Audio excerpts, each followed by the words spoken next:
Mari kita berdoa sebelum kita membaca merenungkan firman Tuhan. Bapa di dalam surga, kami datang dalam ucapan syukur malam hari ini. Terima kasih Tuhan buat cinta kasih-Mu, anugerah-Mu yang nyata bagi kami. Kalau kembali Tuhan berikan waktu bagi kami untuk bersama-sama diperlengkapi sekali lagi sebagai guru-guru sekolah minggu, pelayan-pelayan Tuhan. Dan kami rindu ya Tuhan, malam hari ini kembali firman-Mu dinyatakan, dan kiranya setiap kami boleh terbuka di hadapan Tuhan, dan juga belajar dari firman-Mu, dari kebenaran-Mu, dan juga dari setiap wawasan yang diberikan. Dan tolonglah kami pada akhirnya bukan cuma jadi pendengar firman yang setia, tapi mampukan dengan kuasa pertolongan dari Roh-Mu yang kudus, kami dimampukan menjadi pelaku-pelaku firman-Mu di dalam kehidupan kami. Bersabdalah ya Tuhan, kami anak-anak-Mu sedia mendengarnya. Dalam satu nama yang kudus, nama yang berkuasa, nama Tuhan kami Yesus Kristus, kami menyerahkan pemberitaan firman-Mu. Amin. Shalom, selamat malam rekan-rekan guru sekolah minggu. Saya secara pribadi bersyukur buat kesempatan malam hari ini boleh sharing firman Tuhan kepada teman-teman sekalian. Dan setiap kali melihat guru-guru sekolah minggu, saya pikir wah ini semangat yang luar biasa ya.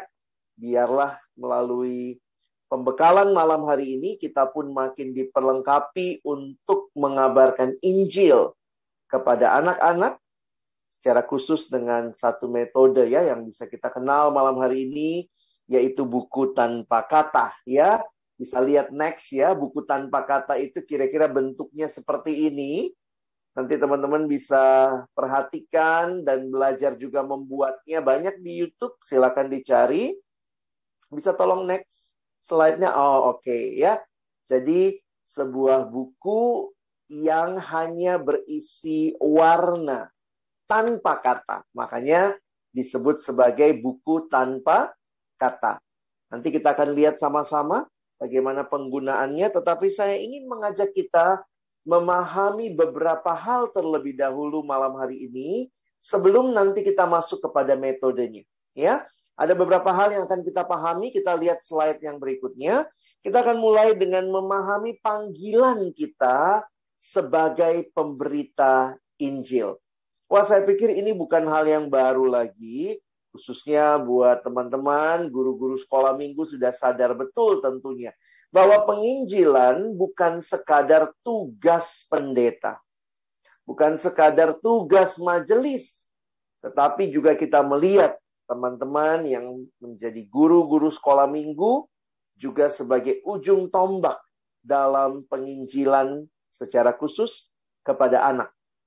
Jadi saya setiap kali melihat guru sekolah minggu bersyukur, berarti ketika ada guru-guru yang baik, yang benar-benar diperlengkapi, siap dengan kerinduan untuk boleh mengabarkan Injil kepada anak-anak.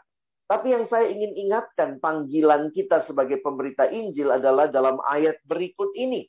1 Petrus 2 ayat yang ke-12. Bisa slide berikutnya.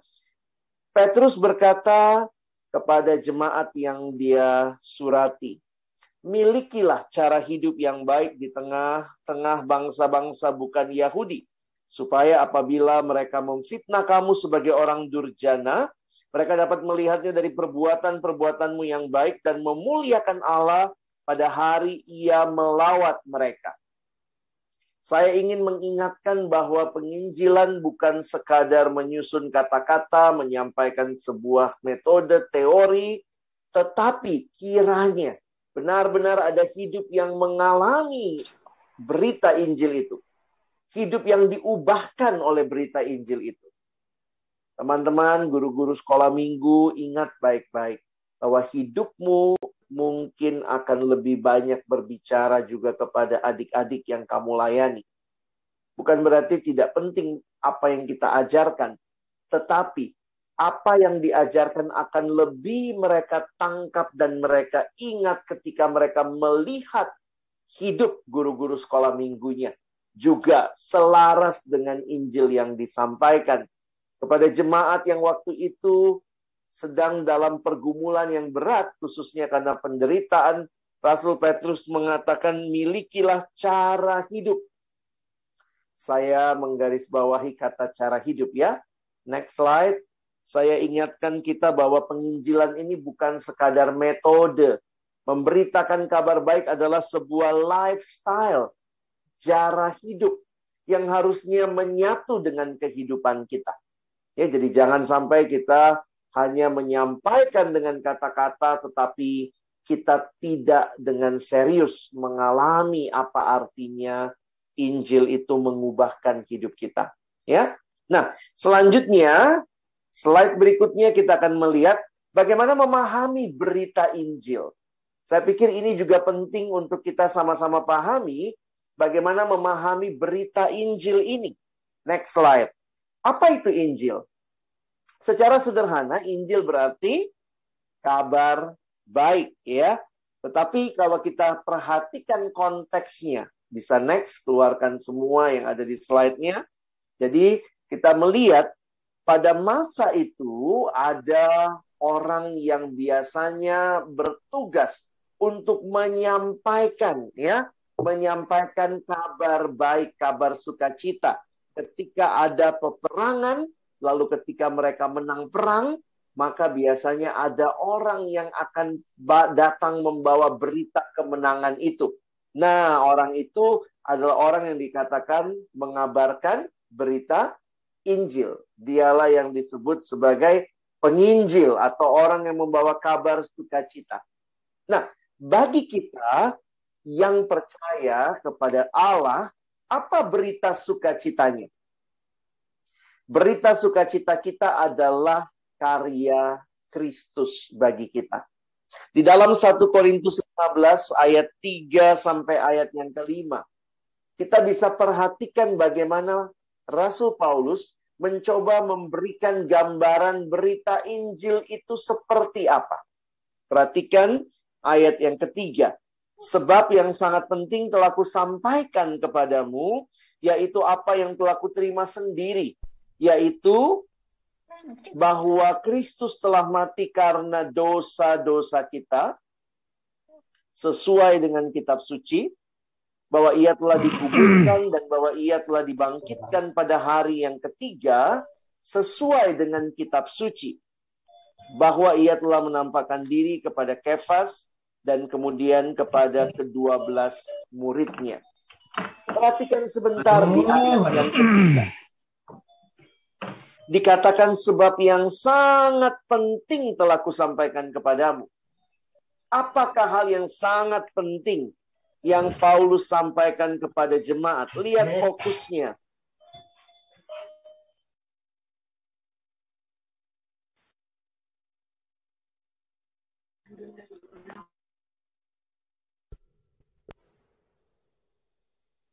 Kristus telah mati karena dosa-dosa kita sesuai dengan kitab suci.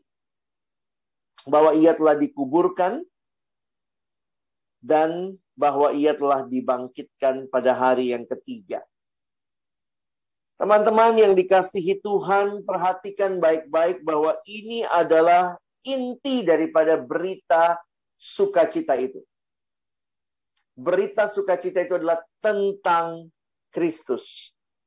Nah, kalau kita lihat di slide berikutnya, jadi kabar baik atau berita sukacitanya itu adalah tentang Yesus, di mana kalau kita mencoba melihat secara utuh bahwa Allah mengutus anaknya Tuhan Yesus Kristus, dan melalui kematian dan kebangkitan Kristus, ia membaharui manusia berdosa dan seluruh ciptaan, agar diperdamaikan dengan Allah dan dapat hidup bersama dengan Allah dalam langit yang baru dan bumi yang baru. Jadi kalau kita perhatikan, berita ini menjadi sukacita karena apa? Karena sebenarnya berita duka cita terbesar yang dialami semua manusia, yaitu Roma pasal 3 ayat 23. Semua manusia berdosa dan kehilangan kemuliaan Allah.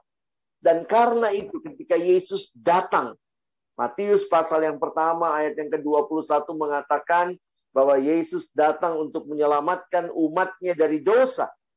Karena itu ini berita sukacita.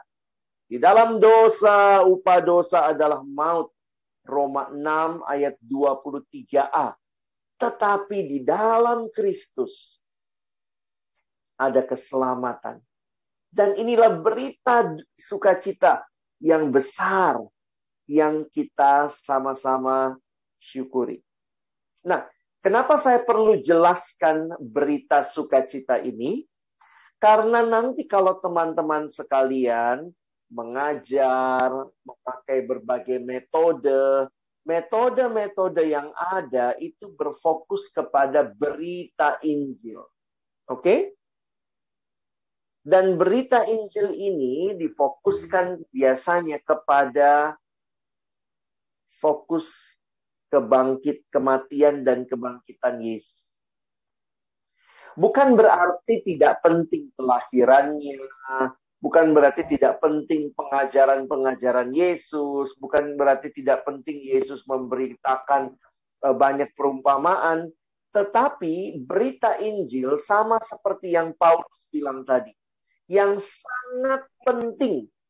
Jadi tentu seluruh hidup Yesus adalah Injil, tetapi ketika diperes begitu rupa ya, yang sangat penting, maka yang harus disampaikan, dan saya pikir ini yang sangat membedakan dengan semua pendiri agama lain. Kalau bicara kelahiran, bukan cuma Yesus yang punya hari kelahiran. Semua pendiri agama juga punya hari kelahiran. Ketika bicara hari kematian, semua juga punya hari kematian. Tapi yang tidak mereka miliki adalah hari kebangkitan. Dan hanya Yesus yang punya hari kebangkitan. Karena itu fokus berita Injil. Bukan sekali lagi, bukan berarti yang lain tidak penting. Tetapi fokusnya kepada kematian dan kebangkitan Kristus. Itu yang Paulus sampaikan. Yang sangat penting telah kusampaikan kepadamu. Nah, saya mengutip Bapak John Stott yang mencoba menyimpulkan. Next ya. Dia menyimpulkan di dalam 5 pasang kebenaran. Jadi kalau ditanya berita Injil itu apa aja sih? Nah, dia menggambarkan dalam 5 pasang kebenaran. Kenapa namanya 5 pasang? Karena itu ada 2 ya.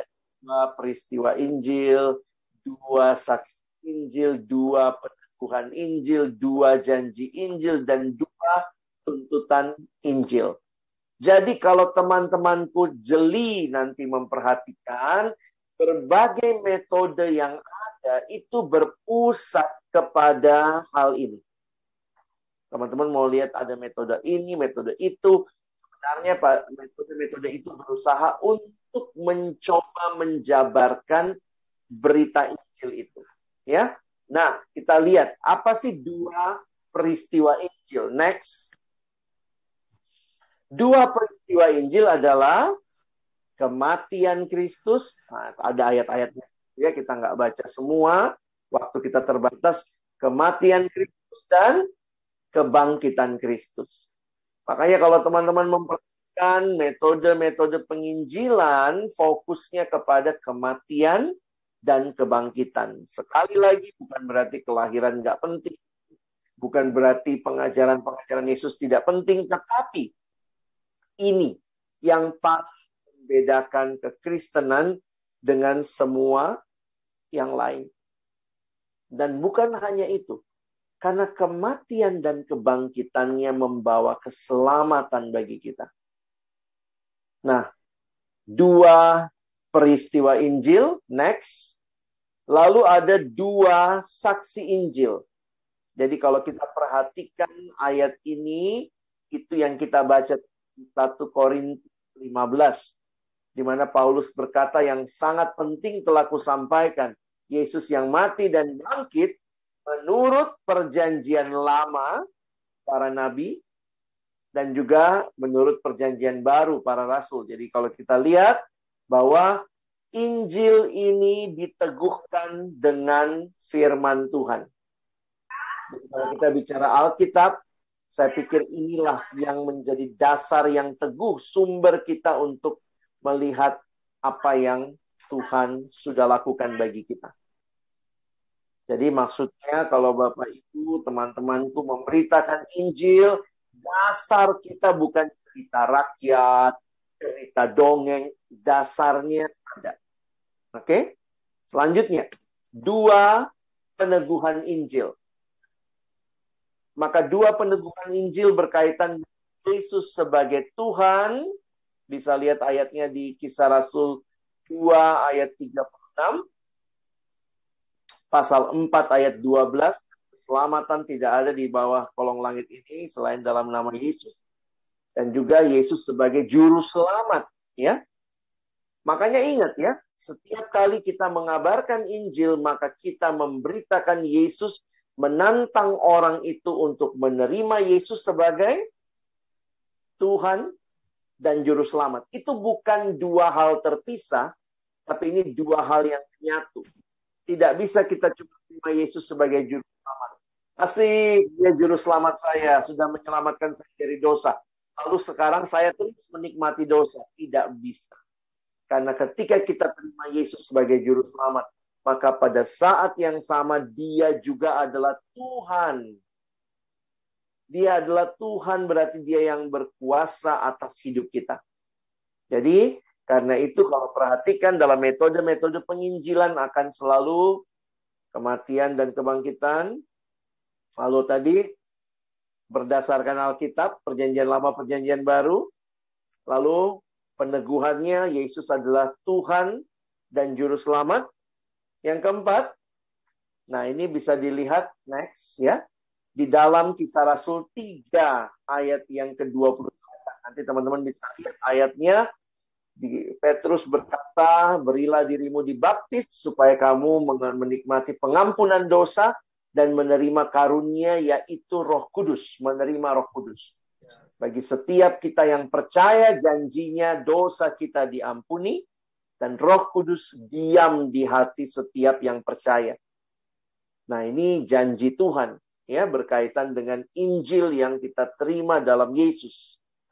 Dan terakhir, 2 pasang yang terakhir bisa dilihat ini adalah tentang pertobatan dan iman. Ini adalah 2 tuntutan Injil. Karena itu biasanya sesudah kita memberitakan kebenaran, tantang orang tersebut untuk, maukah engkau bertobat, berbalik dari hidup yang lama, dan percaya sungguh-sungguh, berarti beriman pada Kristus. Jadi, teman-teman yang dikasihi Tuhan, metode-metode penginjilan biasanya merefleksikan semua kebenaran ini. Jadi nanti kalau teman-teman perhatikan, bagi saya juga silahkan bikin metodemu sendiri. Karena metode itu kan tanda kutip mencoba menjelaskan hal ini. Yesus, saya selalu kalau ngajar di STT, mahasiswa saya wajib hafal itu ya. Pertama, 2 peristiwa Injil. Kematian, kebangkitan Kristus. Yang kedua, 2 saksi Injil, PLPB. Yang ketiga, 2 afirmasi atau peneguhan Injil, Yesus Tuhan dan Juru Selamat. Selanjutnya 2 janji Injil, menerima pengampunan dosa dan menerima Roh Kudus. Lalu yang terakhir 2 tuntutan Injil. Bagaimana dia harus bertobat dan percaya atau beriman. Jadi kita mesti tahu berita kita apa. Jadi jangan, saya maunya begini ya teman-teman, waktu memahami metode, jangan cuma belajar metodenya. Tapi kenapa metodenya seperti itu? Apa sih intinya? Karena semua metode-metode ini sedang memberitakan Injilnya. Nah, makanya biasanya metode itu jarang yang membahas dari Yesus lahir. Itu tidak seperti itu. Biasanya akan fokus kepada kematian dan kebangkitan. Jadi yang dijelaskan berkaitan dengan hal tersebut. Nah, ini semua yang bisa kita pahami. Oke? Sekarang yang selanjutnya, apa lagi yang harus kita pahami? Kita perlu memahami siapa penerima Injil kita. Next, coba lihat gambar ini ya. Teman-teman yang dikasihi Tuhan, kita melayani anak-anak. Kalau kita pikir baik-baik, mereka punya pertanyaan-pertanyaan dalam hidup mereka. Dan saya pikir sebagai guru-guru sekolah minggu, mari belajar juga kenal anak-anak kita, kenal pertanyaan-pertanyaan mereka, pergumulan-pergumulan mereka. Ya, kenapa saya harus katakan seperti ini? Karena seringkali kita mengabaikan anak-anaknya. Dalam arti begini, yang penting saya ngajarnya bagus. Saya ngajarnya bisa disukai anak-anak. Tetapi kita mungkin tidak mendengar mereka. Tidak belajar mendengar. Kita memberi jawaban, tetapi belum tentu mereka bertanya akan hal itu. Nah, ini jadi penting ya untuk kita juga kenal anak-anak kita. Dan ingat, mereka anak-anak yang harus dibawa kepada Kristus. Ada guru-guru sekolah minggu tanpa sadar punya sikap yang sedikit cuek. Anak-anak. Gak apa-apalah kita ceritanya agak di karang-karang sedikit. Gak apa-apalah, kan anak-anak. Mereka juga masih kecil. Saya pikir Alkitab mengingatkan kita, jangan menyesatkan anak-anak. Ya.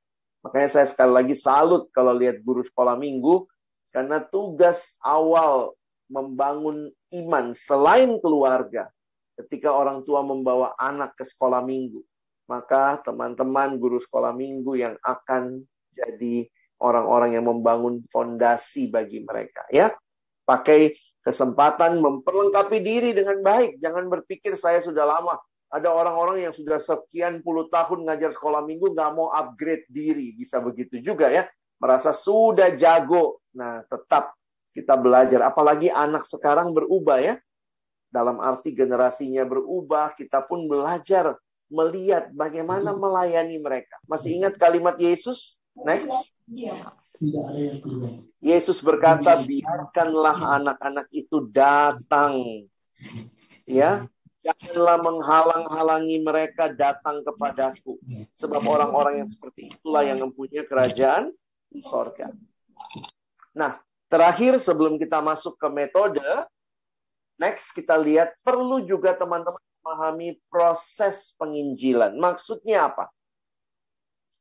Saya berharap kita tidak lupa bahwa kita sedang memberitakan Injil kepada manusia. Kenapa saya harus tekankan itu? Karena seringkali kita waktu bicara nanti metode, kita memperlakukan orang seperti bahan training, seperti objek ya. Jangan lupa bahwa kita mesti mulai dengan sikap hati yang mau mendengar, mau bersahabat. Sehingga bagi saya proses jadi penting, bukan cuma hasil. Saya pikir ketika kita melihat di Alkitab, Tuhan Yesus fokus bukan hanya kepada hasil, tetapi lebih kepada proses. Kadang-kadang kita tanpa sadar dalam program-program kerja kita kasih target ya. Pokoknya sekian anak-anak diinjili. Sekian anak-anak kenal Tuhan. Seolah-olah hanya target angka. Harus tercapai, sekian anak terima Yesus. Ingat baik-baik, yang penting dan terutama adalah apakah prosesnya itu kita benar-benar peduli dengan mereka, kita benar-benar membangun relasi dengan mereka. Next slide, coba lihat gambar ini ya. Saya coba menggambarkan penginjilan itu sebenarnya kita berbagi cerita ya. Di dalamnya ada ceritanya Allah, His story, tapi juga ada cerita kita, dan ada cerita orang lain, anak-anak yang kita layani. Jadi, belajarlah untuk mendengarkan cerita mereka juga. Jangan kayak memperlakukan, kamu dengar ya, saya baru belajar metode penginjilan. Duduk kau di situ. Sekarang dengar saya ya. Lihat, Tuhan Yesus mengasihimu apa. Kita nggak belajar juga membangun relasi ya. Nggak apa-apa, next. Silakan keluarkan slide-nya. Apa cerita mereka? What's their story? Jadi sekali lagi kiranya teman-teman dan saya juga tidak terjebak. Kita mau menyampaikan berita yang sangat penting, tetapi kita juga belajar untuk membawa mereka dalam sebuah percakapan. Ketimbang monolog, saya ngomong kau dengar ya. Tetapi kita benar-benar membawa mereka. Kita perlu memikirkan next ya. Saya suka kalau dalam training suka minta teman-teman coba pikirkan ya bagaimana pikirkan jembatan untuk menghubungkan antara ceritanya Allah dengan cerita anak-anak itu.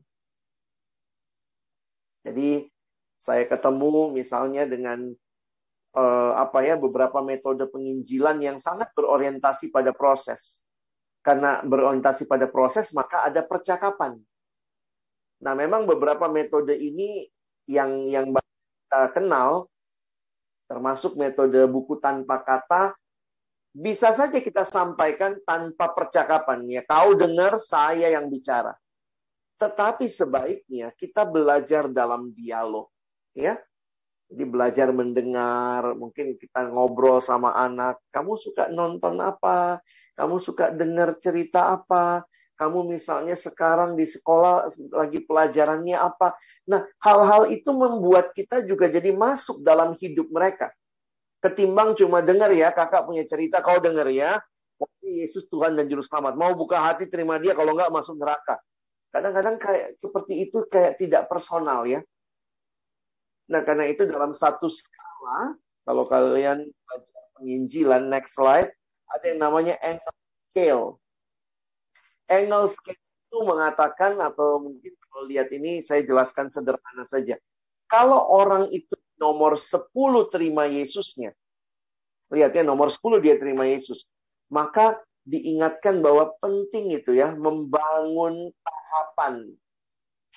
Mulai dari mungkin awalnya orang asing, dia nggak kenal kita, lama-lama jadi teman, lalu waktu dia terima Yesus, ya kita masuk lagi lebih jauh sebagai keluarga, as a family. Jadi kita tidak jadi orang-orang yang hanya peduli dengan hasil. Pokoknya saya beritain Injil. Tetapi kita peduli dengan orangnya. Kita peduli dengan anaknya. Makanya saya sedih juga ya. Ada guru sekolah minggu ngajarnya. Pokoknya dengerin kakak ngajar ya. Tapi dia nggak tahu nama anak sekolah minggunya. Dia cuma peduli dengan yang penting saya ngajar gitu ya. Oke. Baik. Next. Yang terakhir. Bagaimana memahami berbagai metode penginjilan. Nah, teman-teman perlu paham ya. Metode itu banyak sekali. Dan setiap metode, jadi mungkin Kak Alex kasih gambarannya begini. Tidak ada metode yang mencakup semuanya. Ya. Setiap metode pasti punya kekuatan dan kelemahan, pasti punya konteks. Misalnya, beberapa metode seperti yang kita pelajari malam ini, itu cukup baik, cukup berhasil untuk orang-orang yang punya pemahaman dasar kekristenan. Loh, maksudnya apa? Maksud saya justru kepada orang-orang yang Kristen tetapi mungkin belum sungguh-sungguh percaya. Ada kan Kristen KTP ya, Kristen tanpa pertobatan. Papa mamanya Kristen, anaknya juga Kristen, dari kecil Kristen, tapi nggak ada pertobatan. Bapaknya judi juga masih, sabung ayam masih gitu ya. Semua hal-hal yang seperti itu dilakukan, tapi tidak mengalami perubahan hidup. Nah, sehingga bagi orang-orang yang sudah punya dasar kekristenan, maka metode-metode yang seperti ini, buku tanpa kata itu menolong. Kenapa? Karena ada orang-orang yang, maaf, mungkin dari latar belakang yang tidak seiman, mereka mungkin akan bingung dengan istilah. Kita ngomong, oh Yesus mati di kayu salib. Hah? Yesus, siapa itu? Jadi makanya saya katakan, metode ini berguna buat teman-teman guru sekolah minggu, karena yang diajar ini kan sudah dari latar belakang keluarga Kristen. Mereka pernah dengar tentang surga. Mereka pernah dengar paling tidak tentang dosa. Mereka pernah dengar yang namanya Yesus. Soal percaya belum tentu ya. Tapi mereka pernah dengar tentang Yesus. Jadi akhirnya kita mesti melihat semua metode punya konteks, semua metode punya kekurangan dan kelebihan. Metode hanyalah alat. Yang paling penting bukan hanya kuasai metode, tetapi miliki beban di dalam hati untuk menjangkau anak-anak bagi Tuhan. Nah, next. Saya tuliskan di slide begini ya. Di dalam Alkitab sendiri tidak ada satu metode tunggal dalam menyampaikan atau mengkomunikasikan Injil. Di dalam Perjanjian Baru saja kita menemukan banyak variasi metode. Yesus ngajarnya pakai perumpamaan. Di dalam Alkitab ada syair pujian. Ada juga dalam sejarah gereja kita kenal pengakuan iman. Itu juga kan sebenarnya untuk meneguhkan. Aku percaya. Makanya kita dalam gereja, biasanya kalau CD, kalau orang-orang katekesasi lalu CD, maka dia diminta untuk mengakui iman percayanya. Makanya biasanya dia berdiri dan mengatakan, aku percaya, dan seterusnya. Ya. Lalu ada surat kepada jemaat di Alkitab ada percakapan empat mata, ada khotbah dalam perkumpulan resmi, ada pertemuan diskusi, ada ceramah publik, ada tulisan apokaliptik, bahkan mujizat. Nah, sayangnya memang yang seringkali disayangkan, orang Kristen seringkali yang bertujuan baik hanya tahu satu metode. Dia pikir cuma itulah satu-satunya.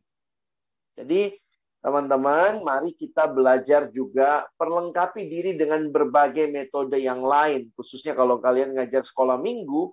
Karena kan anaknya itu kan naik kelasnya tuh ya setahun sekali kan naik kelas. Tetapi kan waktu dia masuk lagi, dia mungkin datang dari kelas sebelumnya yang dia juga sudah dengar Injil di situ. Nah, gimana menyampaikannya? Nah, teman-teman harus menyampaikannya juga dengan baik, dengan coba lihat berbagai metode yang ada. Nah, metode yang terkenal, salah satunya misalnya Next. Ini juga punya ini ya, ada Evangelism Explosion. Ini cukup terkenal dan juga punya versi anak-anak. Nah, kalau nanti teman-teman mempelajari misalnya, kalian bisa menerapkan, mengkombinasikan. Jadi bisa mengkombinasikan ini dengan misalnya buku tanpa kata dan seterusnya ya. Ada juga yang sederhana adalah metode jembatan. Nah, coba lihat ini metode jembatan kan. Nah, ini kalau jadi guru sekolah minggu belajar gambarnya, gambar gambar dua sisi dulu ya. Nah, ini kan semua ada maknanya. Harusnya kita bisa menjelaskan dengan sederhana. Intinya sama.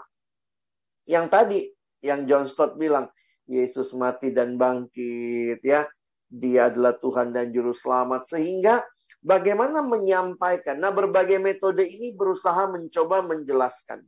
Nah, sekali lagi metode-metode yang malam hari ini yang saya tunjukkan di depan, ini metode untuk orang yang sudah percaya. Kalau paling tidak, dia punya latar belakang kekristenan.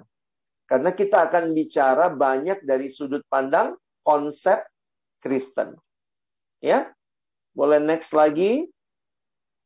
Next lagi kita sampai ke buku tanpa kata. Boleh next lagi supaya sampai ke buku tanpa kata. Ya, sampai di sini ya. Nah, perhatikan yang buku tanpa kata ini. Jadi teman-teman kalau mau pakai buku tanpa kata, kalian bisa coba membuat bukunya dulu ya. Memang perlu beli kertas warna-warni. Kalau mungkin agak susah beli kertas warna-warninya, bisa saja pakai pensil warna ya. Jadi pakai kertas putih saja, dilipat begitu ya. Lalu kemudian warna-warnanya seperti ini ya. Ada warna, kalau teman-teman lihat, ada warna kuning. Boleh next. Jadi yang kuning ini melambangkan surga. Hidup yang kekal. Kenapa dia pakai kuning? Ya, karena kuning menunjuk kepada surga, di mana dikatakan lantainya seperti atau jalan yang di surga surga berlapiskan emas, begitu ya. Itu kesaksian di kitab Wahyu misalnya dalam penglihatannya Rasul Yohanes. Jadi yang membuat metode ini coba menggambarkan yang pertama pakai warna ini nih, surga kuning. Jadi kita bisa bertanya, adik-adik, siapa di sini yang pengen masuk surga, begitu ya? Nanti kita lihat responnya. Nah, kalau kita benar-benar mendengar mereka, ya kita dialog gitu. Nggak mau Kak masuk surga loh. Kok nggak mau gitu? Siapa yang mau masuk surga? Angkat tangan. Wah, gimana caranya ke surga? Nah, kita bisa bangun percakapan. Ya, selayaknya guru sekolah minggu lah sudah tahu tentang hal itu ya. Nah, jadi biasanya kalau guru-guru sekolah minggu menggunakan buku tanpa kata, ya pendekatannya pendekatan ke anak-anak, tergantung kelas berapa ya. Adik-adik, kakak bawa buku nih. Coba lihat. Ada yang bisa baca nggak buku saya? Kasih mereka pegang bukunya. Bisa? Ada yang bisa baca? Nggak bisa, Kak. Kenapa? Kenapa? Oh, nggak ada tulisannya. Iya, memang ini namanya buku tanpa kata. Nah, hari ini Kak Alex ingin cerita dari buku tanpa kata ini. Siapa yang mau dengar cerita saya? Nah, lalu kita mulai berdialog, bercerita dengan anak-anak. Nah, jadi siapkan bukunya, lalu kemudian teman-teman bisa bercerita. Ini surga ya. Nah, lalu selanjutnya, warna selanjutnya next adalah hitam, dosa. Siapa yang pengen masuk surga? Wah, semua pengen masuk surga. Wah, kita semua pengen ya masuk surga, adik-adik. Tetapi tahu nggak? Kita nggak bisa ke surga loh. Karena ada yang menghalangi kita. Yaitu apa? Dosa. Nah, Alkitab berkata, jadi kita buka yang warna hitamnya ya. Lihat nih. Ini lambang dosa, begitu gelap hidup manusia di dalam dosa. Ceritakan ya, dosa itu dia melanggar perintah Allah. Siapa di sini yang tidak taat sama papa mama? Wah, melanggar perintah siapa? Perintah Allah. Siapa yang masih nyontek di sekolah? Wah, dosa. Wah, jadi kita bisa gali ya. Jadi sambil kita tunjukkan warnanya, kita bercerita. Upah dosa apa? Coba lihat. Roma pasal 6 ayat 23a. Upah dosa adalah maut. Jadi kita nggak bisa tuh dapat surga. Kita di dalam dosa, upahnya adalah maut. Next. Tapi bukan itu yang terjadi. Ada jalan keluar atas dosa. Yaitu warna merah. Karena ini melambangkan darah Yesus. Tuhan Yesus disalibkan di dalam penderitaannya. Dia mencucurkan darahnya. Dan dia mati, namun dia bangkit. Dan darah Kristus menyucikan kita. Next. Masuklah. Sehingga kita sekarang, nah ini warnanya putih nih. Kita bisa masuk kepada hidup yang baru.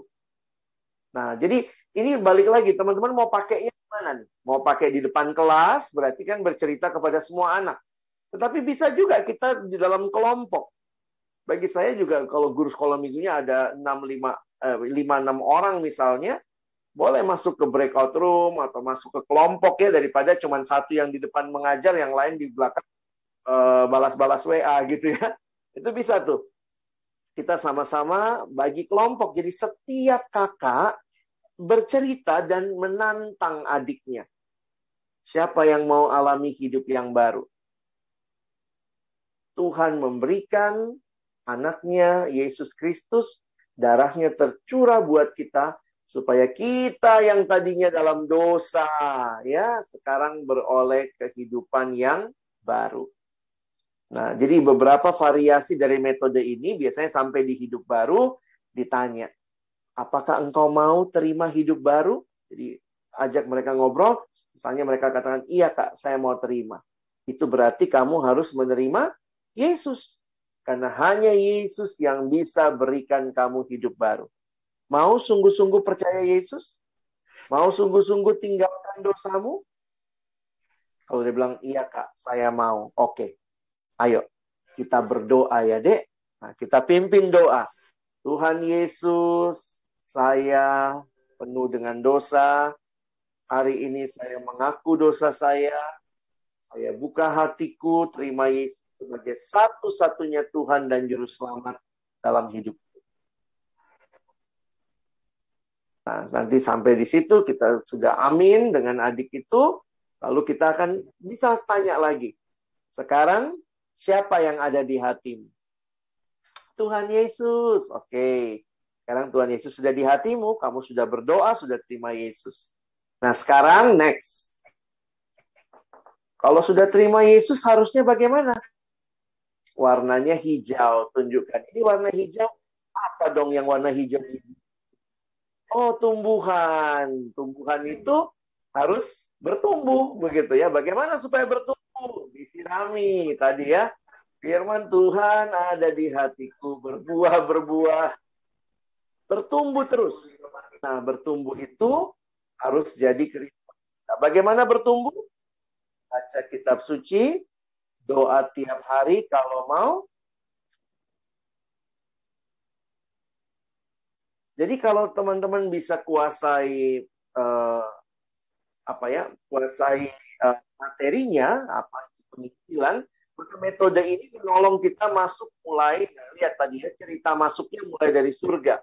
Makanya mulai dari yang warna kuning, habis kuning, tidak bisa ke surga, ada yang hitam, bisa next, biar lihat gambarnya ya. Jadi mulai dari kuning, hitam, merah, putih, lalu hijau. Bisa tolong next slide-nya? Jadi di dalam metode, sekali lagi ini metode ya. Karena ini metode maka memang tidak bisa semuanya. Dia nggak cerita kelahiran Yesus. Dia nggak cerita kan tadi misalnya kita bilang, oh pasangan kebenaran adalah menerima pengampunan dosa dan Roh Kudus. Ya dia kan nggak khusus bahas tentang Roh Kudusnya di metode ini. Tapi ada tentang pengampunan dosa. Warna merah, lalu kemudian hatinya jadi putih. Kira-kira begitu. Nah, lalu jadi teman-teman bisa lihat ya, berbagai metode diberikan, khususnya yang ini memang buat anak-anak ya, karena menolong mereka untuk tertarik dengan dan gampang diingat. Kadang-kadang anak kecil, kalau dia masih terlalu kecil, mungkin yang dia ingat warnanya ketimbang ayatnya. Makanya sebagai metode ini, kita harus pakainya itu tanya warnanya. Ini warna apa? Nah, biar dia ingat ya. Jadi itu pendekatan warna buku tanpa kata, karena warna itu yang diharapkan akan diingat. Oke? Nah, berbagai variasi dari metode ini kita lakukan. Mau bikin apa saja asal menggunakan warna ini bisa. Jadi bukan cuma buku tanpa kata. Beberapa teman saya mengembangkan juga dengan gelang. Ya, next. Bisa kan beli gelang gitu ya, kasih ke anak-anak gitu ya. Teman saya pakai karena dia dokter gigi, dia biasanya kalau penginjilan ke daerah itu dia pakai ya. Biasanya kalau dokter dia langsung pakai beberapa tuh, pakai satu, biasanya ada 10, dia pakai 10 kan itu menyolok kan. Terus bilang ke anak-anak gitu, mau periksa gigi? Oke, nanti mau gelang ini enggak? Oke, mau dokter, nanti ya selesai kita periksa gigi. Tapi nanti habis itu mesti dengar ceritanya karena gelang ini ada ceritanya. Jadi kita bisa kasih gelangnya, lalu dengerin ya ada ceritanya nih sebelum bawa gelang ini ada ceritanya. Kita mulai nih. Dari warna itu kita mulai bercerita ya bahwa manusia merindukan masuk surga. Tetapi ada yang menghalangi, hitam dosa, tetapi darah Yesus menyucikan merah sehingga kita boleh dapat hidup baru putih, dan setelah kita hidup baru biarlah kita terus bertumbuh. Beberapa orang berhenti di putih dulu, sampai di putih dia berhenti, dia tantang terima Yesus, ajak doa, buka hati terima Yesus. Sesudah itu setelah dia berdoa, sekarang Yesus ada di mana? Di hati. Oke, kalau Yesus di hati, ayo sekarang terus bertumbuh. Karena warna hijau menggambarkan itu. Ada lagi yang lebih kreatif, dia pakai juga buat anak yang lebih kecil ini ya. sarung tangan, kalian bisa buat aja. Kalian buat anak-anak, shape juga jadi pengaruh ya, bentuk ya. Yang bulat, ya anggaplah itu surga ya. Lalu hatinya hitam, hatinya sudah jatuh dalam dosa. Lalu salib Yesus dibuat warna merah. Lalu hati lagi, ini sebenarnya bisa pakai kain flanel ya. Jadi pelan-pelan nanti di satu-satu jadi tunjukkan 5 jari, tapi nanti mulai dulu dari ini terus tempel ya, tempel satu lagi, terus tempel lagi, sampai akhirnya mereka lihat semuanya ya, sampai itu ada gambar bentuk tumbuhan. Oke? Nah, jadi saya berharap dari metode ini, teman-teman silakan kembangkan, dan mungkin sebagai penutup kita lihat 2 video ini ya. Yang pertama kita lihat dulu video penggunaan buku tanpa kata. Lalu nanti kita lihat juga ada yang membuat lagu tentang buku tanpa kata ini. Ya, silakan teman-teman bisa simak.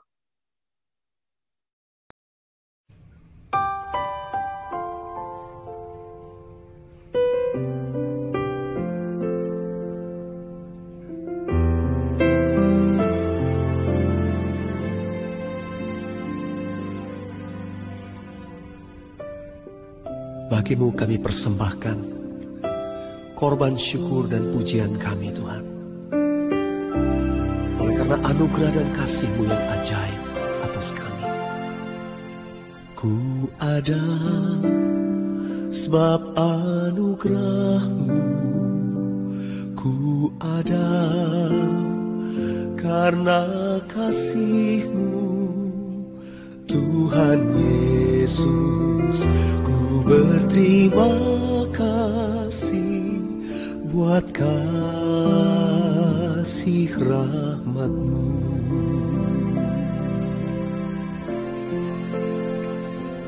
Ku ada sebab anugerah-Mu. Ku ada karena kasih-Mu. Tuhan Yesus, ku berterima kasih buat kasih rahmat-Mu. Terima kasih Yesus, Yesus, terima kasih.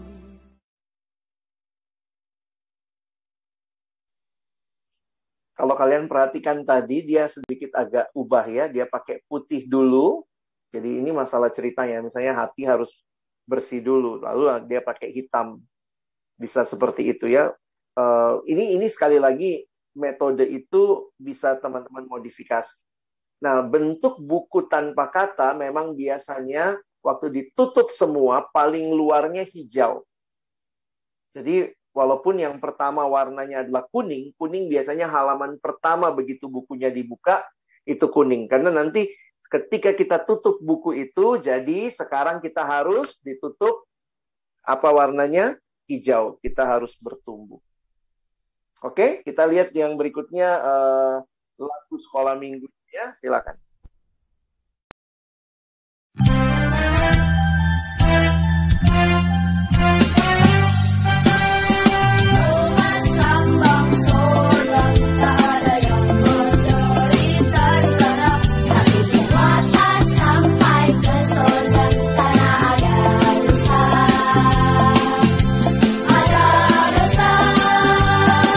Anugerah Yesus terus sungguh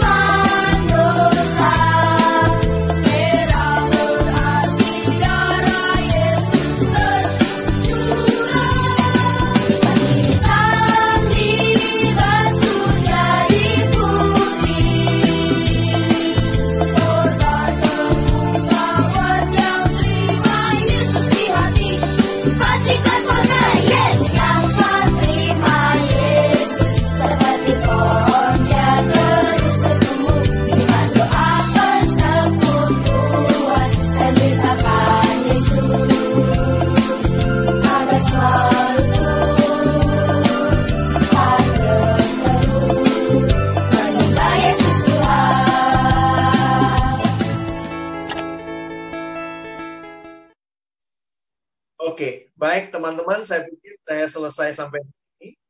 Jadi saya berharap melalui apa yang teman-teman terima malam hari ini, biarlah kita bisa punya satu lagi metode untuk mengabarkan Injil kepada kita. Ya, ini semua bagian terakhir saya cuma ingatkan, orientasi bukan pada hasil, tapi pada proses.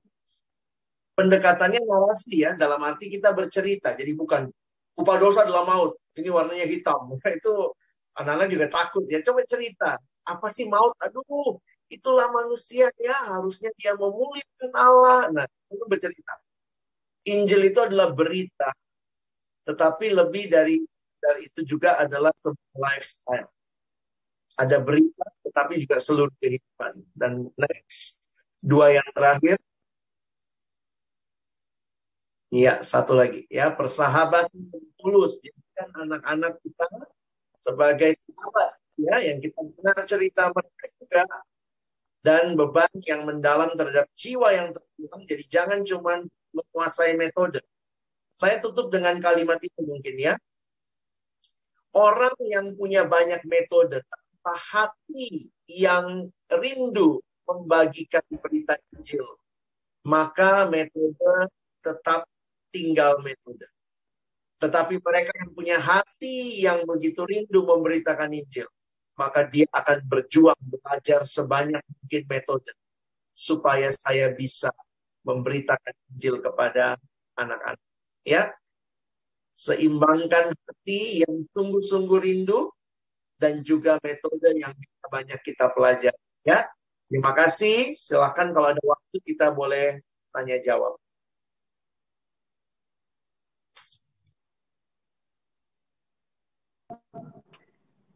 Iya, halo. Terima kasih Kakak Pendeta. Luar biasa sekali sharingnya hari ini tentang buku tanpa kata. Thank you, Kak. Dan mungkin langsung saja tanpa buang waktu, mungkin ada teman-teman yang ingin bertanya. Saya mungkin bagi dalam dua sesi. Sesi yang pertama mungkin masing-masing 5 orang dulu ya. Kalau ada yang ingin bertanya, boleh gimana sih?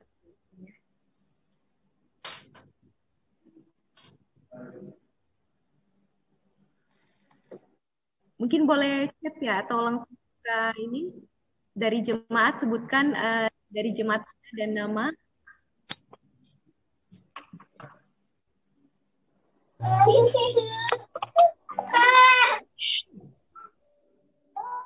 Penginjilan tanpa kata kepada anak. Ada yang ingin bertanya?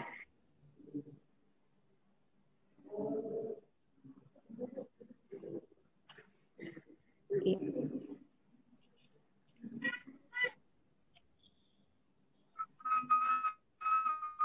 Adakah? Boleh langsung bicara kalau ada. Ya, siapa ini Kakak Herianto Espailang? Ya, silakan Kakak. Ya, shalom, selamat malam. Ya, saya tertarik tadi dengan metode EE, Pak. Ini anak sekolah minggu, apalagi saya mengajar remaja, Pak. Iya. Apakah bisa disamakan metode EE yang biasa dengan metode EE Kids? Atau ada bagaimana saran Bapak? Makasih Pak, Tuhan berkati. Baik Pak Heri, terima kasih. Hal yang menarik memang bahwa metode EE itu penyampaiannya cukup banyak ilustrasi. Jadi saya pikir itu kekuatan yang juga mungkin menarik buat anak-anak. Tetap memang ada bedanya ya, karena sekarang saya lihat dikembangkan EE dewasa tetap ada, EE untuk anak muda dan juga untuk anak-anak. Nah, saya tetap melihat pasti metodenya sama ya. EE juga pakai 5 hal utama ya. Dia mulai dengan anugerah, manusia, Allah, Kristus, iman. Nah, sebenarnya kalau kita kuasai metode EE, maka buku tanpa kata itu juga sebenarnya menolong masuk ke situ. Jadi maksudnya gini, buku tanpa kata bisa jadi kombinasi karena warnanya itu mewakili. Jadi kalau dalam anugerah itu ya warna kuning. Surga. Manusia itu hitam karena manusia berdosa. Allah dalam arti di sini Yesus yang merah. Kristus memberikan hidup baru kalau pakai yang putih tadi. Dan kemudian yang terakhir bertumbuh. Ya memang itu sedikit maksa ya. Karena kalau kan dia jelasin dulu sampai ke iman. Terima Yesus lalu kemudian terus bertumbuh. Tapi saya pikir gini. Silakan Bapak Ibu. Jadi kalau pengalaman saya ya. Kita waktu ngajar itu kadang-kadang juga metodenya kecampur-campur di kepala ya. Intinya poinnya adalah silahkan kembangkan apa yang terbaik sesuai konteks yang Bapak Ibu lihat di anak-anak. Jadi kalau saya malah lebih senang pelajari banyak metode supaya bisa tahu nih kapan pakai metode ini. Kalau pas misalnya anaknya kayak gini, bagusan pakai ceritanya mungkin dia bisa lebih mengerti apa artinya Allah kasih dan Allah adil pada saat yang sama. Nah, metode buku tanpa kata ini sangat sederhana sebenarnya ya, dan tidak banyak ilustrasi. Ilustrasinya dia fokusnya kepada warna. Makanya banyak anak-anak lebih tertarik dengan ini. Beberapa anak itu kalau kalau terlalu kecil, kadang sulit dia ingat ya. Tapi kalau buku tanpa kata karena warnanya, itu biasanya gampang mereka ingat. Gitu. Oh, silakan materinya boleh di-share, Pak. No problem.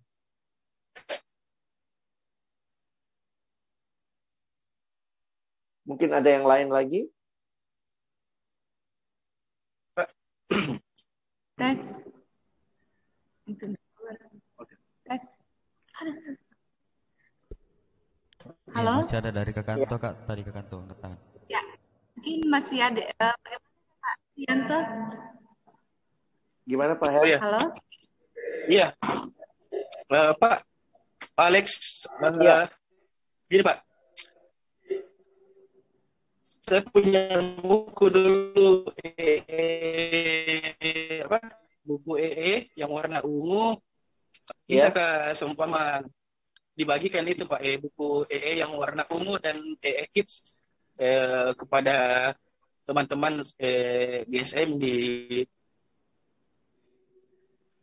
kelas Makassar supaya bisa dipelajari juga dengan baik.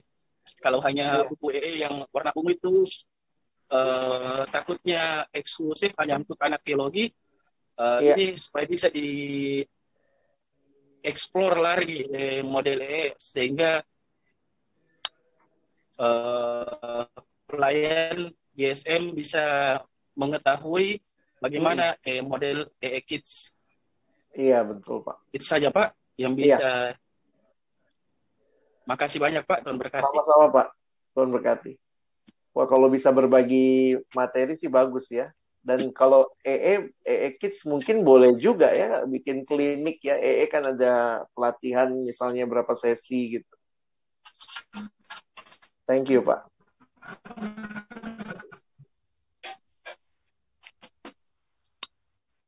Ada siapa lagi nih? Kak Wira angkat tangan juga. Ada lagi yang bertanya, Kak Herento nanti buku Kids-nya mungkin nanti kita minta dari pengurus klasis dengan Pak Alex ya nanti mungkin bisa. Saya nggak ikutin Kids yang terakhir. Mungkin Pak Heri yang punya bukunya yang pengen dibagi. Oke. Iya. Ya, ini ada pertanyaan dari Kakak Mega Simbun via chat dari Panakukang. Ya, bisa chat saja ya Kak. Saya dari Panakukang, nama Mega. Pertanyaan saya, bagaimana jika seseorang pelayan yang rindu melayani, tapi dia belum memahami betul panggilannya sebagai pelayan? Bagaimana memberikan saran kepada dia tanpa harus membuatnya tersinggung? Terima kasih sebelumnya Kak. Sorry, tanpa harus apa tadi terakhir? Tanpa harus membuatnya tersinggung.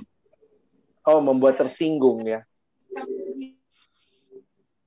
Oke, kalau saya jawab secara cepat ya, saya pikir memang disinilah pentingnya orang yang mengajar sekolah minggu itu, saya tetap lihat ya, perlu bukan hanya dia suka sama anak-anak, dia pintar ngajarnya, tapi benar-benar harus dapat panggilan dari Tuhan sih. Jadi di sini mungkin tanggung jawab kita untuk pilih pelayan yang baik, tapi yang kedua juga sambil orang itu melayani, kan kita pun waktu melayani kadang-kadang naik turun ya. Kadang kita semangat, kadang kita lagi malas. Makanya pembinaan semacam ini terus perlu untuk menyegarkan kita. Jadi saya pikir mari kita pertama proses seleksi. Kalau sudah terlanjur ada di dalam, biasakan mungkin kita punya waktu evaluasi.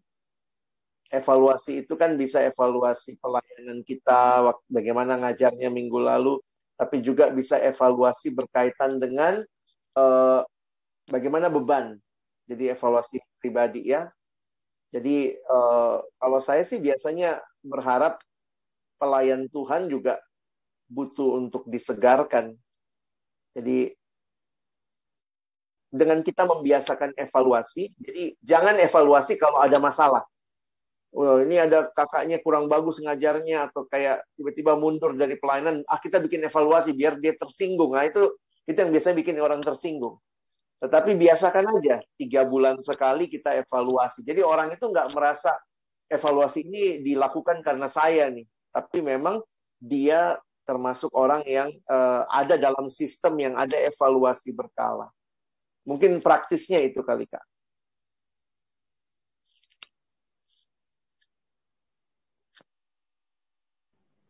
Bagaimana Kakak Mega?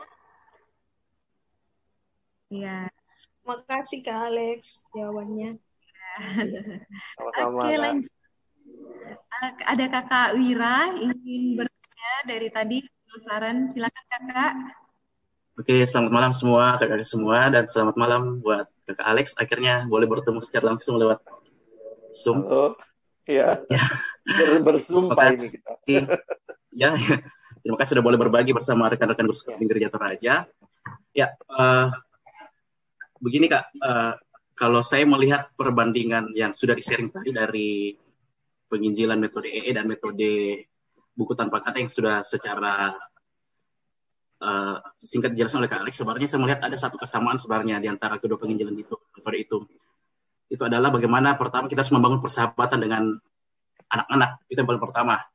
Karena tadi kesimpulannya di situ Kak Alex bilang bahwa kita harus lebih bersifat naratif, artinya kita mengajak berbicara, ngobrol dalam kehidupan sehari-hari di dalam kehidupan mereka, jadi agar tidak bersifat doktrinal. Jadi kesamaannya saya lihat di situ adalah bagaimana kita membangun persahabatan. Nah, tetapi Kak, di sini saya melihat ada sebuah tantangan kan, kita masih dalam suasana corona ini. Pertama di kalangan Gereja Toraja sendiri, di Jemaat Kota khususnya itu, pelayanan sekolah minggu itu masih bersifat online. Sehingga perjumpaan kita itu hanya berjumpa sekali dalam seminggu. Kesempatan untuk bertemu langsung itu memang tidak seperti dulu lagi. Nah, mungkin yang menjadi, mungkin bisa lah, mungkin dari Kakak Alex boleh sharing kepada kami, apa sih yang harus kami lakukan di dalam pelayanan kami, terutama dalam masa-masa COVID ini, yang semua serba online, untuk bisa membangun persahabatan dengan anak-anak sekolah minggu di kondisi saat ini. Karena saya rasa penting, sebelum kita menginjili anak-anak yang lebih doktrinal, kita harus lebih dulu membangun persahabatan dengan mereka. Karena kenyataan beberapa minggu ini, saya melihat di jemaat saya, sama Kakak Mega, penurunan kehadiran anak-anak itu justru berkurang setiap minggunya melalui online. Nah, menjadi pertanyaan kesempatan kita untuk bertemu dengan mereka, menjalin persahabatan itu semakin besar tantangannya. Ya, mungkin ini lebih bersifat minta kepada Kak Alex mungkin sharing kepada kita apa sih yang harus tips yang kita lakukan untuk membangun persahabatan dengan anak-anak dengan sekolah minggu. Terima kasih, Kak. Baik, terima kasih Kak Wira pertanyaannya. Saya lihat di dalam Alkitab ya, karena saya juga waktu itu banyak terima pertanyaan seperti ini dan ini juga jadi pertanyaan saya. Mungkinkah kita membangun relasi dalam situasi online seperti ini? Jadi memang pergumulan besar. Tapi saya waktu lihat ternyata Paulus juga di Alkitab itu kan lagi dalam pergumulan ya. Maksudnya Paulus juga kan tidak ketemu jemaat gitu ya. Kenapa dia bisa begitu dekat? Kalau kita baca surat-suratnya, kenapa dia bisa begitu dekat sama orang-orang yang dia nggak pernah ketemu bahkan ya, atau dia sulit ketemu karena dia dalam penjara? Kuncinya satu, doa.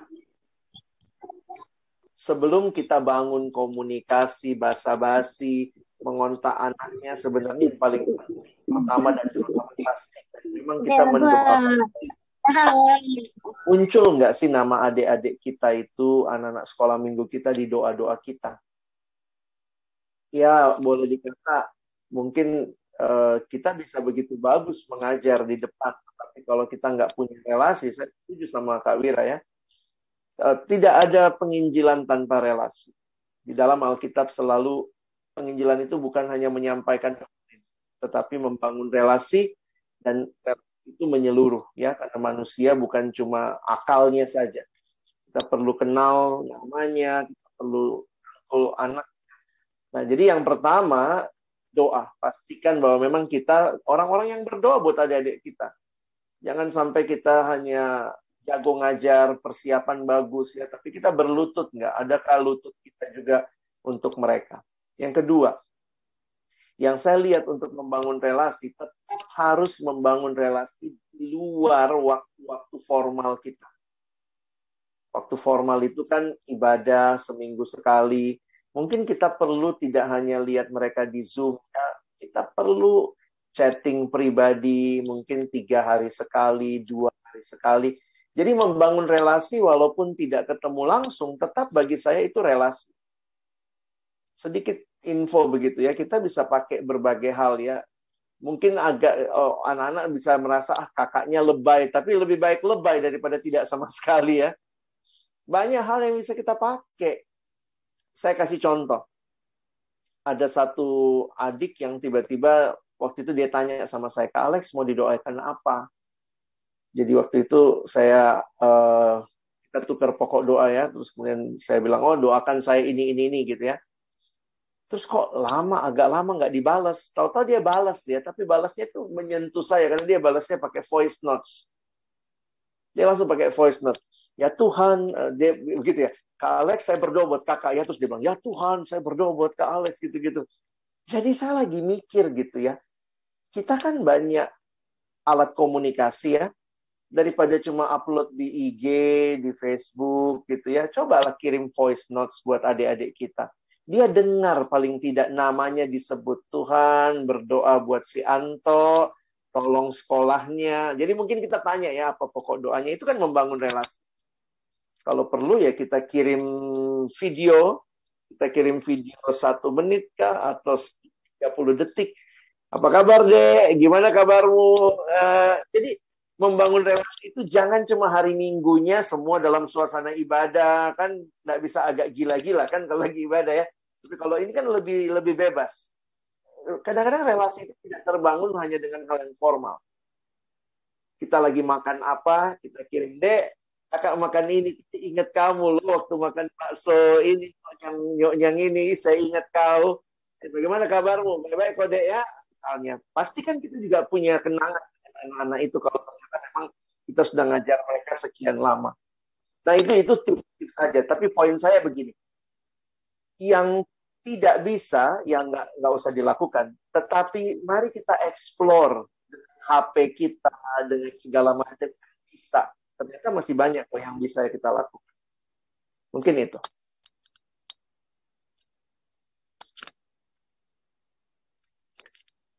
Ya, gimana Kakak Wira? Aman ya?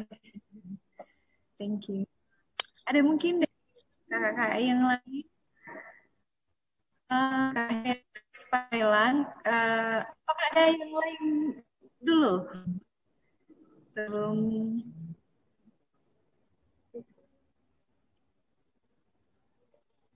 ya ini masuk pertanyaan keempat. Ya. Siapa? Kakak Charis, Papa Ngalo mau bertanya.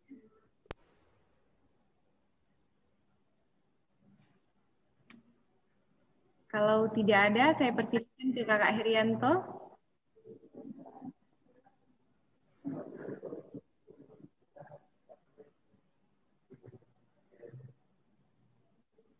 Kak Herianto mau bertanya ya? Halo Kak. Ya, adakah lagi yang ingin bertanya, teman-teman? Kalau ada, boleh di chat. Nah, ini kita manfaatkan kesempatan kita bertanya sama Alex ya, Jojo. Iya, dan saya dengan buku tanpa ini. Karena awalnya kan ini kenapa ada buku tidak ada kata-katanya ini. Di situ yang menarik ya buat anak-anak ya. Ada satu metode yang bisa kita untuk anak-anak kita, dan ini sangat, kalau misalnya ketika kita pelajari ini sangat mudah sekali dimengerti. Ya, jadi berharapnya teman-teman kita tangkap ada buku, ada beberapa warna di buku, dan mungkin ada yang ingin bertanya tentang metodenya ini sehubungan dengan anak.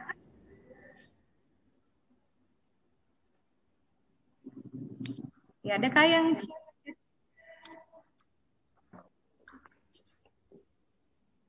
atau ada yang angkat tangan tidak lihat? Bentar. Dari kakak bantu saya lihat dari jemaat mana. Ini tidak ada videonya semua ini kakak. Bagaimana mau angkat tangan ya? Boleh nggak dibuka videonya teman-teman supaya kita saling melihat?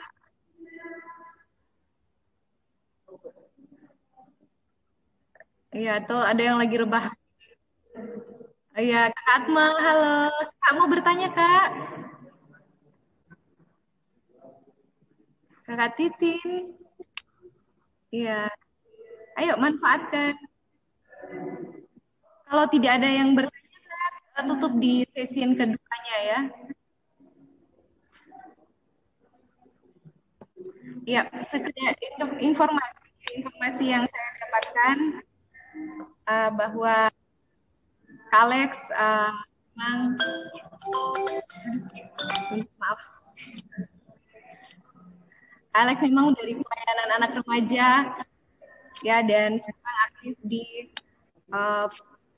jadi staf di siswa Perkantas Jakarta ya. Iya. Dan siswa. Iya Kak, dari sejak Februari 1998. Ini sungguh kesetiaan yang luar biasa sekali saya lihat. Ini dan sekarang Kakak Alex berada di Jalan Pegangsaan Indah Barat 3, Blok E di Jakarta, Kelapa Gading. Wah, jauh sekali Kakak Alex. Jadi teman-teman kalau tidak memanfaatkan ini, saya nanti kalau sudah selesai perbulnya bilang, aduh. Ya, kakak bergereja di GPIB Kelapa Gading, Jakarta Utara. Kependetaan ditabiskan oleh Sinode Gereja Kristen Setia Indonesia GKSI, anggota PGI pada tanggal 6 September 2019.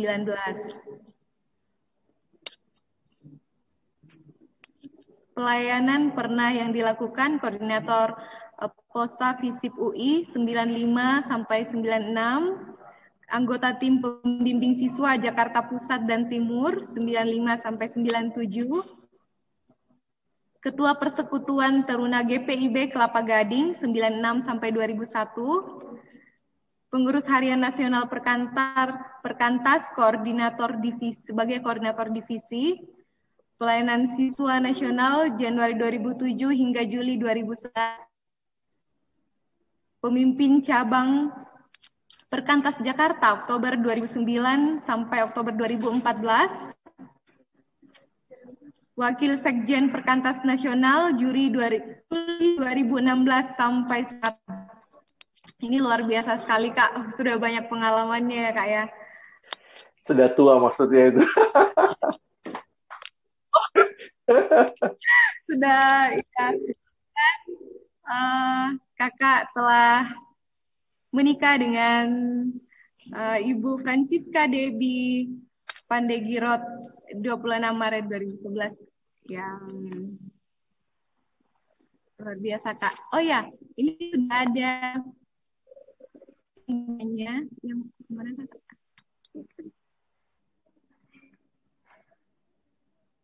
Enggak bertanya. Dia komen. Dia cuma komen. Ya, ada kakak yang lain? Kakak Paul mungkin ada yang mau ditanyakan?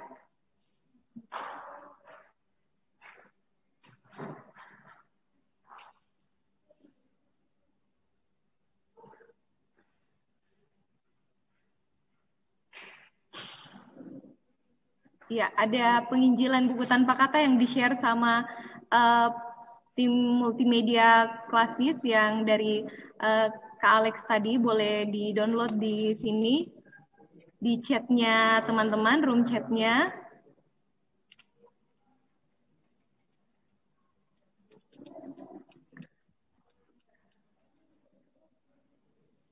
Oh iya, ada chat dari Kakak Omi. Pendekatan warna sangat menolong GSM dan orang tua untuk ber-PI, memungkinkan kita memakai kata-kata sendiri, tidak terikat dengan hafalan-hafalan kalimat demi kalimat. Yang penting hati, ikut serta bermain dengan warna. Terima kasih, Pak. Sama-sama. Terima kasih, Kak Naomi, sudah memberikan komentar yang positif. Dan ada dari...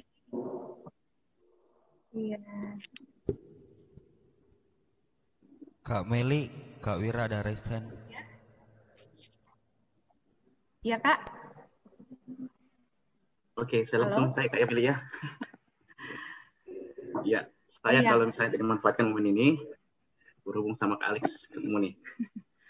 Oke, mungkin lebih kepada ini aja sih Kak, mungkin mengajak Kakak Alex mungkin lebih sharing. Ini mungkin lebih bersifat general nih, mungkin terlepas dari penginjilan. Kan setahu saya ini Kak Alex ini sudah terlibat banyak di dalam pelayanan berhubungan dengan siswa kan. Pasti berhubungan dengan konteks anak remaja gitu, SMP, SMA, dan lain sebagainya. Dan pasti dengan beragam background gereja gitu. Nah, background gereja dan pelayanan dan sebagainya. Nah, sejauh Kakak Alex mungkin melihat sepanjang pandemi ini, setahun ini, kira-kira misalnya nih, kalau Kak Alex dikasihkan kesempatan untuk memberikan saran kepada gereja-gereja untuk apa sih yang harus gereja lakukan di dalam melayani anak-anak di generasi COVID ini agar bisa tetap bertumbuh, baik juga guru sekolah minggunya ataupun juga kepada anak-anak sekolah minggunya begitu. Karena Kak Alex punya kesimpulan tersendiri nih. Jadi ini mungkin masukan buat kita semua rekan-rekan guru sekolah minggu dan bisa kita aplikasikan di dalam jemaat kita masing-masing. Ya, mungkin itu saja Kak. Terima kasih. Oke. Terima kasih banyak Kak Wira. Ini pertanyaan yang penting. Saya pun masih bergumul menjawabnya. Karena sadar bahwa ini sekali lagi tidak mudah ya.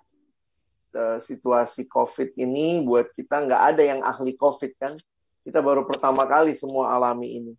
Jadi saya pikir saya melihat masih wajar lah kalau gereja coba-coba ganti, nggak jadi, nggak berhasil ganti lagi. Ya kita harus terbuka untuk hal itu.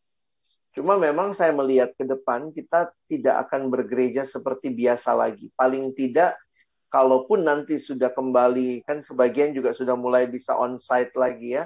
Tapi kan tetap kita kayak buka dua ya. Gereja kita satu onsite, satu tetap online. Karena ada yang memang tidak bisa ke gereja dan orang tua atau mungkin anak-anak yang dilarang orang tuanya untuk datang. Nah, memang di sini saya pikir nanti ada perubahan-perubahan yang harus diwadahi oleh gereja, khususnya buat anak muda, anak remaja. Apakah memang nanti kita membiasakan mereka ibadahnya online atau tidak? Nah, saya sendiri melihat saya belum kebaca juga akan seperti apa. Nah, cuma yang kalau saya mau garis bawahi sebagai sesuatu yang perlu selalu diingat, kayaknya kita mesti fokus pemuridan deh. Kalau saya boleh ingatkan itu, dan sebenarnya pemuridan itu berkaitan dengan pertanyaan Kak Wira tadi yang sebelumnya, bahwa bagaimana membangun relasi.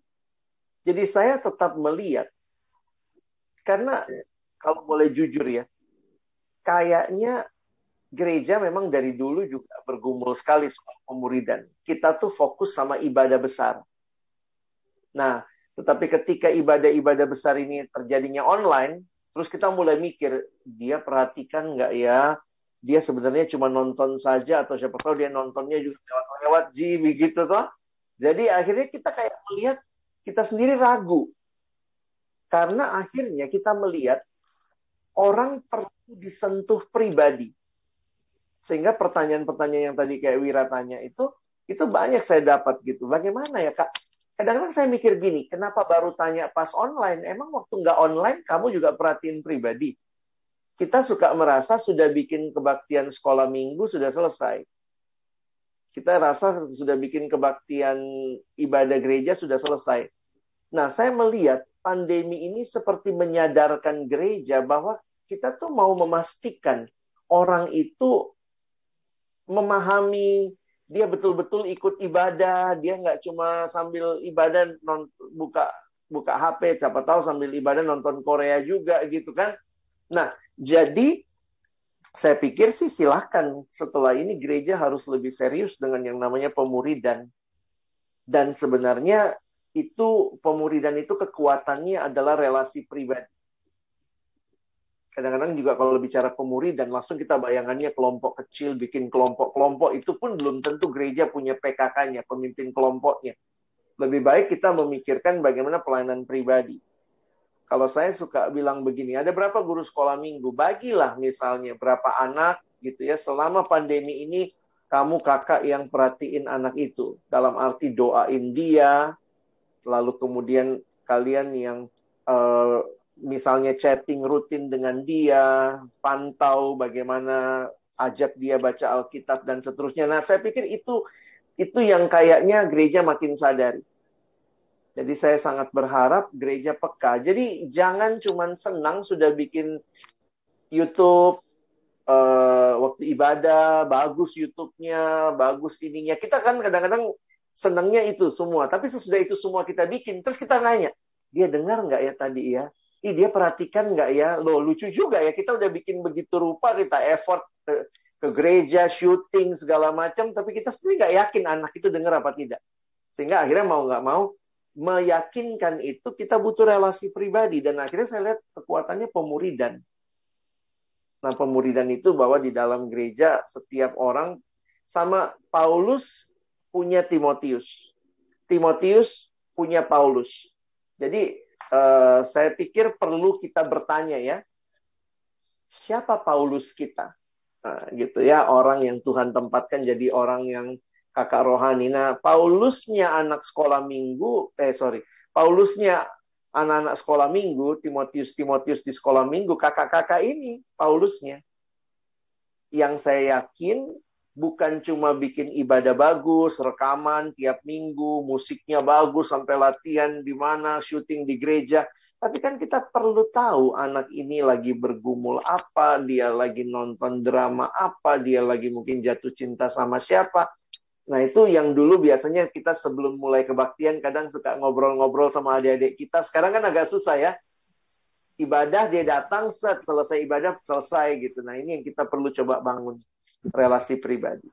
Kalau saya sih lihatnya Kak Wira itu ya, arahan yang ya gereja akhirnya jangan sampai kehilangan jiwa hanya karena kita rasa sudah bikin, benar seperti yang dibilang tadi, cenderung menurun loh jumlah kehadiran. Karena awal-awal kayak excited, semua pengen tahu online itu kayak apa sih ibadahnya. Terus sudah 1 tahun, mulai menurun tuh. Nah, di situ kita mesti waspada. Ternyata gereja perlu relasi pribadi. Mungkin itu. Iya. Oke. Gimana Kak? Ya, terima kasih Kak Alex buat sharing. Jadi ini mungkin juga buat masukan buat kita teman-teman guru sekolah minggu untuk kata pemuridan itu kita lebih serius ke depan. Mungkin bisa jadi tema ke depan ini. Pemuridan online. Terima kasih Kak Alex. Sama-sama. Terima kasih Kak Ira, terima kasih Kak Alex, juga teman-teman yang lain. Luar biasa sekali PR bagi kita untuk mengadakan pemuritan di gereja-gereja kita supaya anak-anak kita bisa memang betul-betul mendapatkan pelayanan penginjilan yang benar-benar dan sungguh-sungguh. Oke, selamat menjadi Rasul Paulus bagi kakak guru sekolah minggu, dan kita akan terima kasih banyak Kakak Alex yang sudah membagikan pengalaman dan juga sharing firman hari ini. Sangat luar biasa sekali, memberkati kita semua, kakak-kakak di jemaat manapun berada. Dan kita akan, waktu kita sudah habis untuk diskusi, dan mohon maaf bagi kakak-kakak lain yang belum sempat bertanya. Di lain waktu semoga ada kesempatan lagi.